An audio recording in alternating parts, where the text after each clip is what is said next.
জিতলো বেহালা এসএস, আরো উন্নতি প্রয়োজন বেহালা কোচের মত। অভিজ্ঞতার অভাব বলছেন বিধাননগর কোচ। কালীঘাটের দুরন্ত জয়, আরো গোলই লক্ষ্য শ্লোকের। সভাপতি বদল মোহামেডানের।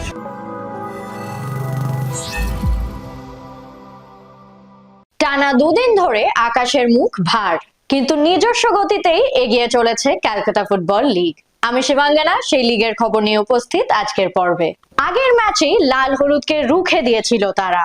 আজ বিধাননগর মাঠে বিধাননগর এমএসএ কে 4-1 গোলে হারালো বেহালা এসএস স্পোর্টিং ক্লাব। তাদের হয়ে গোল করেন সাপম বিশ্বজিৎ মিতেই, বাসেত হাসদা, শ্লোক তিওয়ারি ও সুকুরাম সর্দার।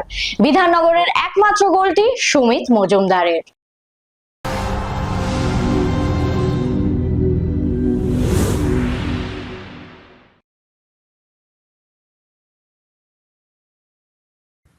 আমরা চোখ রাখবো আজকের ম্যাচের গোল প্যাকেজে, পাওয়ার্ড বাই উপহার রাইস। দ্বিতীয়ার্ধের শুরুতেই পেনাল্টি, এবং সেই পেনাল্টি কিক থেকে চমৎকারভাবে গোলে কিন্তু রূপান্তরিত করেন সেই সুমিত মজুমদার। একেবারে প্রতিপক্ষের গোলরক্ষককে বিভ্রান্ত করে বলটিকে হিমশীতল মানসিকতায় কিন্তু জালে জড়িয়ে দেন।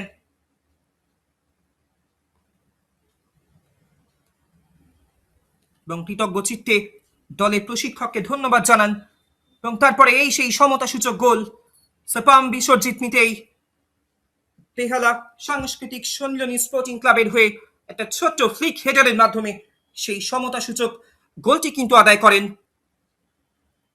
এবং তারপরে দ্বিতীয় গোলের পথ প্রশস্ত হয়, এবং এইখানেই কিন্তু যাবতীয় সমস্ত আক্রমণ একেবারে পুঞ্জীভূত হয় প্রতিপক্ষের রক্ষণ দুর্গে। এবং শ্লোক তিওয়ারি, সুকুরাম সর্দারের এক অনবদ্য অভূতপূর্ব যুগলবন্দি তৃতীয় গোলটি এনে দেয়। এবং তার সঙ্গে সঙ্গে চতুর্থ গোলের পথ প্রশস্ত হয় ইনসাইড ডচ আউটসাইড কাট করে, যেভাবে সুকুরাম সর্দার চতুর্থ গোলটি করলেন।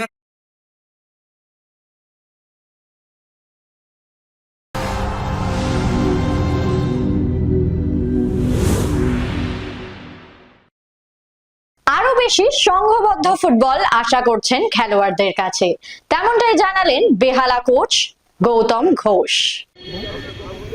আজকের ম্যাচটা একটু টাফ ছিল, মাঠটাও আজকে যেহেতু খুব ওয়েট ছিল তো ভারী ছিল, ছেলেদের প্রথমে একটু অ্যাডজাস্ট করতে অসুবিধা হচ্ছিল। বাট হ্যাঁ, আমরা সেকেন্ড হাফে কিছু টিক্স দিতে দেয় যাতে ছেলেরা উজ্জীবিত হয় এবং সেকেন্ড হাফে ভালো। গৌতম তো অনেকগুলো সুযোগ পেয়েছিল, আরও গোল হতে পারতো, তো সেটা নিয়ে যদি কিছু বলো। আমাদের আরেকটু অর্গানাইজ হতে, আমরা অতটা ভালো অ্যাটাকিং পার্টে অতটা ভালো অর্গানাইজ, এই জায়গাটা আমাদের একটু সমস্যা হচ্ছে। তা আমাদেরকে ট্রেনিং করে আরও বেটার মানে শেপে আসতে হবে আমার মনে হয়। আর কতটা খুশি নিজের প্লেয়ারদের পারফরমেন্সে? It's not at all 50% performance, আরও ভালো হওয়া উচিত, কারণ এই বাচ্চা ছেলেগুলো খুব ভালো ফুটবল খেলেছে, they are very talented, very good football. কিন্তু এদের সাথে আমরা যদি আমাদের এই সিনিয়র ছেলেগুলো যদি আরও ভালো না দেখাতে পারে, তাহলে কার সাথে দেখাবে বলো? তা আমরা তো এই জায়গাটাই চাই না যে ছেলেরা আরও বেটার করবে। তা যাই হোক, হোপফুলি হবে, আমাদের আরও ওদের সাথে কাজ করতে হবে, কারণ আমরা সময় পেয়েছি মাত্র লিগ শুরুর দুদিন আগে। সো আশা করি বাচ্চাদের ওপর আমার মানে ভরসা আছে, নিশ্চয়ই ভালো কিছু। ওকে, থ্যাংক ইউ। অনভিজ্ঞতার জন্যই এই হার বলছেন বিধাননগর কোচ সুকান্ত বসু। কি বললেন তিনি, শুনে নেব একবার। একটুখানি মনে হচ্ছে ল্যাক অফ এক্সপিরিয়েন্স, আর আমরা এক গোল এগিয়েছিলাম, তারপরে দুটো গোল মিস করলাম। 3-1 তখন ছিল, সেখান থেকে লাস্ট একটা বলিউড কাজ করে গেল বর্ষার মাঠ। আর অনেক ছেলেই নতুন, সবাই জানো, আমরা সবাই জানি, প্রতিদিনই এরা শিখছে হয়তো কিছু কিছু নতুন করে।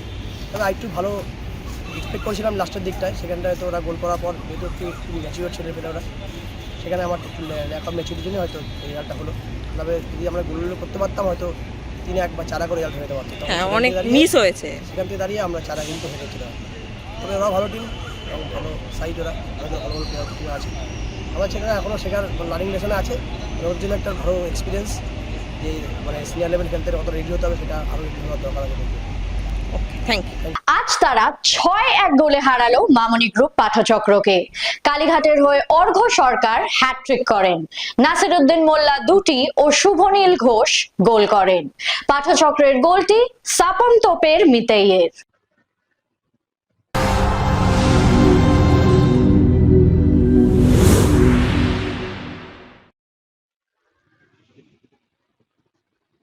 স্টাইল বাজার কলকাতা ফুটবল লিগের ম্যাচ নম্বর 64 কালীঘাট এমএস বনাম মামনি পটচক্রের জন্য আমরা গোলের বন্যা দেখলাম আজ নৈহাটি বঙ্কিমাঞ্চলী স্টেডিয়ামে।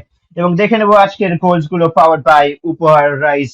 ম্যাচের প্রথম গোল শুভনীল ঘোষের পা থেকে, এবং তারপরে আজকের হ্যাট্রিক হিরো অর্ঘ্য সরকার তার প্রথম গোলটি তুলে আনে।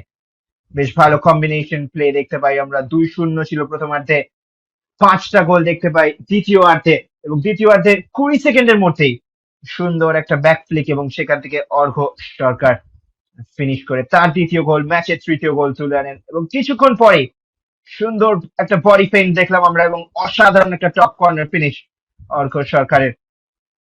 ম্যাচে গোলের অভাব অবশ্যই ছিল না, এন্টারটেইনমেন্টের অভাব অবশ্যই ছিল না। লাল কার্ড দেখতে হয় পাঠচক্রকে ম্যাচের শুরুতেই। পঞ্চম গোলটা তুলে আনেন নাসিরউদ্দিন মোল্লা, ওখানে নিজেই পেনাল্টিটা আদায় করেন এবং নিজেই পেনাল্টি স্পট থেকে কনভার্ট করেন। তবে তারপরে একই রকম একটা জায়গা থেকে সুন্দর একটা ফিনিশ ডিফিকাল্ট অ্যাঙ্গেলে 6-0 গোলে এগিয়ে যায় কালীঘাট এমএস। এবং ম্যাচের শেষে একটা কনসোলেশন গোল সাপম টপার মেতেইয়ের। ম্যাচের জন্য স্কোর লাইন 6-1 কালীঘাট এমএস এর অনুকূলে।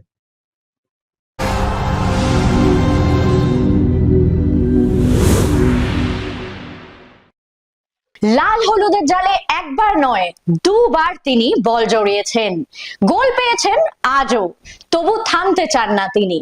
আরো গোল লক্ষ্য তার। শ্লোক तिवारीর সঙ্গে কথা বললেন আইএফএ টিভির মৌমিতা গোস্বামী। थोड़ा फुटबॉल का जर्नी अगर आप बोलेंगे कुछ, स्टार्टिंग कैसे हुआ आपका? मुंबई में ही था, स्कूल से ही खेलना शुरू किया था। फिर स्कूल से डिस्ट्रिक्ट के लिए खेला मुंबई के लिए, फिर वहाँ से यूथ आई लीग वगैरह खेला। फिर बैंगलोर के लिए स्काउट हुआ था मैं, वहाँ पे अच्छा किया तो आई लीग 3, आई लीग 2 और फिर यहाँ पे क्वालिफाई। तो कोलकाता कैसे है, मतलब? कोलकाता में पहले साल कस्टम में खेला था, फिर वहाँ खेला, फिर मैं BSL खेला बंगाल सुपर लीग। फिर वहाँ से थोड़े कॉन्टैक्ट्स बढ़े, फिर लोगों ने जाना तो इस साल VSS में बुलाया। तो बहुत गोल किया आपने, और ईस्ट बंगाल के अगेंस्ट भी 2 आपका गोल है, आज भी गोल किया, तो कैसा लगा गोल करके? अच्छा लग रहा है, और थोड़ा फर्स्ट हाफ में हम लोग उतना अच्छा नहीं खेल पाए, शायद थोड़ा कैजुअल हो गए थे ईस्ट बंगाल मैच के बाद। 3 गोल मारे थे हम लोग ने उनको, बट ठीक है सेकेंड हाफ में हमने अच्छा खेला, कमबैक किया बहुत अच्छा। जिस तरह हम खेलते उस तरह खेल पाए सेकेंड हाफ में, बट फ्यूचर गेम्स के लिए वही मिस्टेक से सीखेंगे कि शुरुआत में हमें कैजुअल नहीं होना। और घर में कौन है, कितना सपोर्ट करते हैं आपको घर फुटबॉल में में? तो बचपन से ही बहुत सपोर्ट है, मॉम डैड और बड़े भाई का सबका सपोर्ट है, तो वो कोई प्रॉब्लम नहीं होता, बचपन से ही सपोर्ट करते हैं। और इस टीम में बेहाला में कितना मतलब सपोर्ट मिलता है, कितना कोच बहुत मैनेजमेंट ने कभी किसी को बुरा वाला कुछ नहीं बोला है, शुरुआत से ही सपोर्ट किया, हमेशा बैक किया है हमें। सेम कोचेस ने बहुत फेथ दिखाया प्लेयर्स में, उनकी एबिलिटीज़ पे, इसलिए हम हमेशा आई थिंक हम लोग बहुत हाई स्कोरिंग टीम है, बहुत हम लोग गोल मारते हैं उस वजह से, क्योंकि प्लेयर्स पे कोच और मैनेजमेंट का बहुत भरोसा है, इस वजह से। फेवरेट प्लेयर कौन है आपका, मतलब आइडल कौन है? फेवरेट प्लेयर तो सुनील छेत्री है। और फ्यूचर प्लान क्या है आपका? फ्यूचर प्लान यही है कि अभी तो हम टाइटल कंटेंडर्स हो सकते हैं मेरे हिसाब से जिस तरह हम खेल रहे हैं, बस CFL जीतने की पूरी कोशिश है, और जितने गोल बेसिस के लिए मार पाऊँ उतनी कोशिश करूँगा। Okay, thank you and all the best. আজকের ফলাফল ক্যালকাটা ফুটবল লিগ। প্রথম ডিভিশনের খেলায় চাকদহ মাঠে FCI ইস্ট জোন 1-0 গোলে হারালো শালকিয়া ফ্রেন্ডস অ্যাসোসিয়েশনকে। মাকড়দা মাঠে ক্যালকাটা পোর্ট ট্রাস্ট SC 3-0 গোলে বেলঘরিয়া SC কে হারায়। তৃতীয় ডিভিশনের খেলায় টাউন মাঠে রামকৃষ্ণ SC ও বেহালা AS এর খেলাটি 1-1 গোলে ড্র হয়। বিজি প্রেস মাঠে BYS এভারগ্রিন ক্লাব 3-0 গোলে বালি দেশবন্ধু HMS কে হারায়। তালতলা মাঠে West Bengal association of deaf ও বেহালা ইউথ অ্যাসোসিয়েশনের খেলাটি গোলশূন্য ড্র হয়। YMCA মাঠে বেতর SC 2-1 গোলে বাটা SC কে হারায়। দেশবন্ধু পার্ক মাঠে চাঁদনী SC 5-1 গোলে হাওড়া উদ্যোগীকে হারায়। মোহামেডান স্পোর্টিং এর সভাপতি বদল, বিধায়ক হুমায়ুন কবিরের পরিবর্তে ক্লাবের নতুন সভাপতি হলেন গাজল জাফর। আজ ক্লাব তাবুতে এই ঘোষণা করা হয়। আপনারা জানেন আমাদের ক্লাবের শ্রী হুমায়ুন কবির সাহেব উনি একটা প্রতিশ্রুতি দিয়েছিলেন ওনার ফিনান্সিয়াল কমিটমেন্ট নিয়ে। ওই প্রতিশ্রুতি অনুযায়ী আমরা ক্লাবের কমিটির তরফ থেকে ওনাকে একটা চিঠি পাঠিয়েছিলাম। 5 তারিখের মধ্যে অন্তত ওনার 50% অফ দ্য ফাইন্যান্সিয়াল অব্লিগেশন উনি ফুলফিল করেন। ওই চিঠির কোনো রিপ্লাই আমরা এখন পর্যন্ত পাইনি, কোনো রিভাইজ টাইম লাইনের রিপ্লাইও আমরা এখন পর্যন্ত পাইনি। আর তারপর গিয়ে আমরা আজকে 6 তারিখ একটা ইমার্জেন্সি কমিটি মিটিং থেকে একটা সিদ্ধান্তে এসেছি। আমাদের বর্তমানে 8 জনের কমিটি, 8 পিপল, 8 জনকে এই মিটিং ইনভাইট দেওয়া হয়েছিল। 8 জনের মধ্যে 7 জন উপস্থিত ছিলেন। আর এই 7 জনের 7 জনই 7 out of 7 we are in the favor of appointing Ghazalur Zafar as the new president of the club. এখন সময় ফুটবল কুইজ মগজাস্ত্রের। প্রথমেই দেখে নেব গতকালের প্রশ্নের সঠিক উত্তরটি। আমাদের গতকালের প্রশ্নের সঠিক উত্তর হলো ম্যাক আর্থার এফসি। উত্তর দিয়েছেন ফেসবুক পেজে পঞ্চানন দত্ত, আপনাকে অনেক অনেক ধন্যবাদ। চলে আসি আজকের প্রশ্নে। আজকের প্রশ্ন, মোহনবাগান দলে চুক্তিবদ্ধ মিগুয়েল ফেরেরা ব্রাজিলের কোন ক্লাব টিমে খেলা শুরু করেন? উত্তরটা যদি জানা থাকে অবশ্যই লিখে ফেলুন কমেন্ট বক্সে। আমাদের আজকের ভিডিও যদি আপনাদের ভালো লেগে থাকে তাহলে অনেক অনেক শেয়ার করুন এবং আমাদের ফেসবুক পেজটিকে ফলো করুন। বাংলা ফুটবলের আরো অনেক খবরাখবর জানতে আমাদের ইউটিউব চ্যানেলটিকে সাবস্ক্রাইব করুন এবং বেল আইকনটি প্রেস করে দিন। আজ এখানেই শেষ করছি, তবে আবার দেখা হচ্ছে আগামী পর্বে। শুভরাত্রি।